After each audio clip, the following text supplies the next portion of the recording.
India versus Afghanistan test match நேற்று start ஆச்சு. நேற்று டே 1 டாஸை வின் பண்ண சுப்மன் கில் ஃபஸ்ட் பேட்டிங் பண்ணுறோன்னு சொன்னாங்க. ஃபஸ்ட் பேட்டிங் பண்ண யசஸ்வி ஜெய்ஸ்வால் என்னதான் கம்மியான ரன்ஸில் அவுட் ஆயிருந்தாலும் கேஎல் ராகுல் அப்படியே ஸ்டீல் பண்ணாருங்க ஆப்கானிஸ்தான் பவுலர்ஸை. சூப்பராக விளையாடி செமையாக ஒரு செஞ்சுரியை போட்டார்.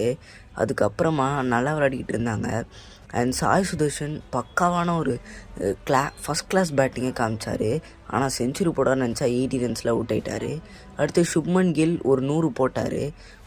வெறும் ஒரு நாள்லேயே மொத்தமாகவே இந்தியன் டீம் 400 ரன்ஸ் கிட்ட வந்துட்டாங்க.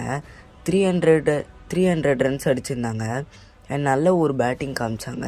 அண்ட் ஆப்கானிஸ்தான் டீமில் சலீம் மட்டும்தான் நல்ல ஒரு பவுலிங் போட்டார். அண்ட் விக்கெட்ஸுமே அவர் தான் எடுத்தார். அண்ட் டே 1 இந்தியன் டீம் சூப்பராக பேட்டிங் பண்ணியிருந்தாங்க.